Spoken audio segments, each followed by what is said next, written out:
Topik kedua dari Hibah MUK untuk kuliah SPE ini adalah terkait dengan pembangunan dan peran negara.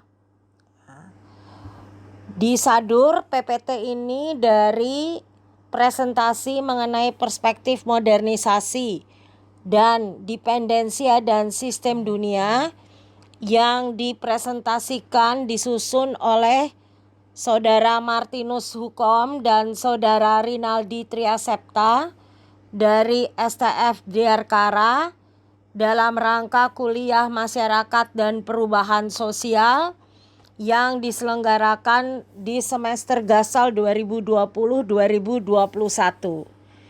Kalau kita membahas mengenai pembangunan, dan ini dirangkum dari buku John Martinussen, Society, State and Market, yang diterbitkan tahun 1997.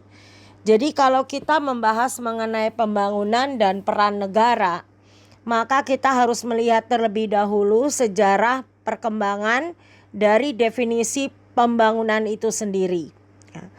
Bagaimana kondisi sebelum Perang Dunia Kedua, kemudian kondisi pada tahun 45 sampai 55, kondisi setelah tahun 1955, dan 4 dekade terakhir sampai sekarang. Kalau kondisi sebelum Perang Dunia Kedua, nampak bahwa konsep pembangunan itu belum banyak dibahas. Sedangkan pada kondisi pada tahun 45 sampai 55 itu sangat dipengaruhi oleh konferensi Bretton Woods yang diadakan oleh Amerika Serikat tahun 44 dengan negara-negara sekutunya seperti Inggris dan Prancis, yang kemudian menghasilkan 3 kesepakatan besar, yaitu mata uang dolar Amerika Serikat sebagai standar pengukuran untuk semua mata uang di seluruh dunia. Kemudian batangan emas itu dihitung sebagai cadangan aset dari kekayaan suatu negara. Dan yang terakhir, bahwa pembangunan itu perlu dilakukan untuk membantu negara-negara yang baru saja selesai perang, termasuk negara-negara dunia ketiga yang baru merdeka seperti Indonesia. Antara lain seperti rencana Marshall di Eropa. Kemudian kondisi setelah tahun 1955 sangat dipengaruhi oleh kondisi perang dingin antara blok barat, kapitalis melawan blok timur, sosialis komunis, dan adanya negara-negara non-blok seperti Indonesia. Sedangkan 4 dekade terakhir, pembangunan ini sangat didominasi oleh perspektif modernisasi yang dilakukan oleh negara-negara barat karena pengaruh pemikiran ekonom Inggris John Maynard Keynes yang terkenal dengan Keynesian Economics, yaitu ekonomi yang dimana sistem ekonomi dunia itu perlu ada intervensi yang dilakukan oleh pemerintah setiap negara dan tidak bisa dibiarkan pada mekanisme pasar bebas agar kesenjangan sosial ekonomi tidak terlalu tinggi. Kalau kita melihat pembangunan selama 4 dekade terakhir yang dimulai dengan tahun 1950-an, maka pembangunan dimaknai sebagai pertumbuhan ekonomi, di mana pada tahun 1950-an negara-negara miskin sedang berkembang yang baru saja merdeka.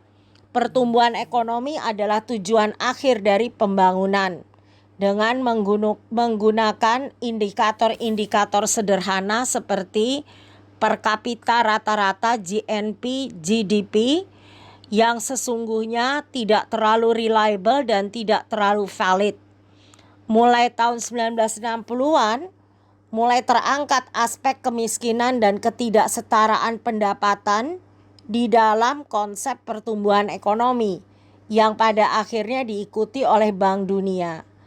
Kemudian pembangunan juga dimaknai sebagai perlunya pertumbuhan ekonomi untuk meningkatkan kesejahteraan dan pembangunan manusia pendapat Amartya Sen, Paul Stratton, Mahbub ul Haq, bahwa pendapatan nasional hanyalah sarana demi mencapai esensi dari pembangunan sebenarnya, yaitu kesejahteraan manusia.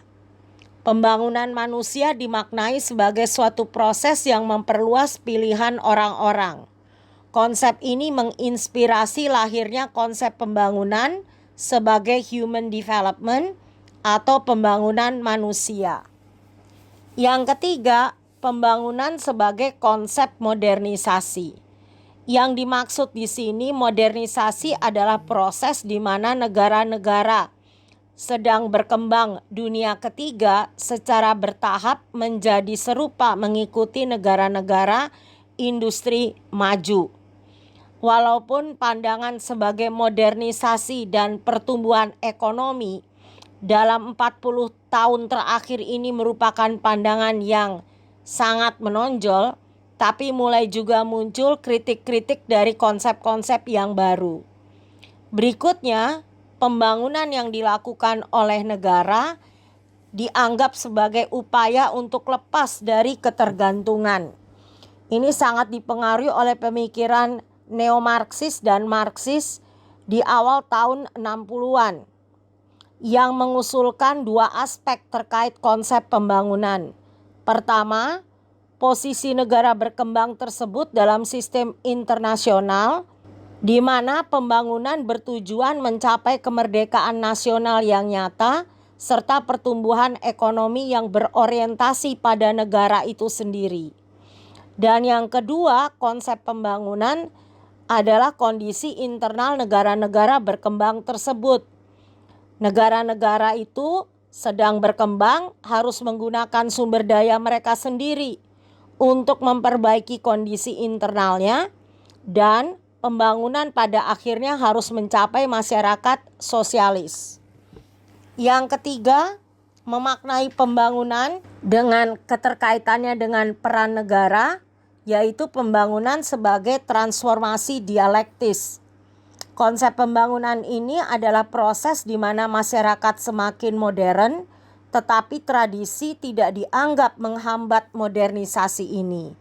Justru modernisasi yang tidak sesuai dengan tradisi bisa dianggap menghambat pembangunan. Definisi pembangunan sebagai sesuatu yang harus disepakati secara bersama-sama, dan ada juga kesadaran bahwa aspek-aspek non-ekonomis juga penting bagi masyarakat. Berikutnya, pembangunan dalam keterkaitan dengan peran negara dipandang sebagai pengembangan dan pembangunan kapasitas masyarakat. Pada tahun 60-an, 70-an muncul berbagai definisi pembangunan yang berorientasi pada kapasitas masyarakat untuk membuat dan menerapkan keputusannya sendiri. Konsep pembangunan di sini bertujuan membangun otonomi dan penolakan terhadap proses modernisasi dan pertumbuhan ekonomi yang sering dianggap justru sebagai bentuk intervensi otonomi.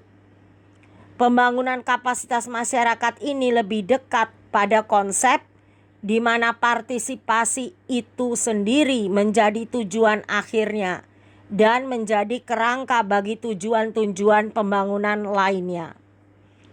Masih terkait pembangunan dan peran negara, pandangan lain adalah pembangunan sebagai pembangunan berkelanjutan atau sustainable development, yaitu suatu konsep bahwa memenuhi kebutuhan pada saat ini tanpa membahayakan kesempatan generasi selanjutnya untuk memenuhi kebutuhannya sendiri.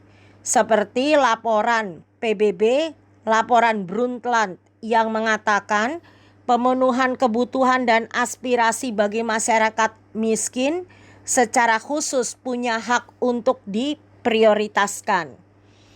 Pandangan berikutnya mengenai pembangunan dan peran negara yaitu terkait pembangunan dan keamanan.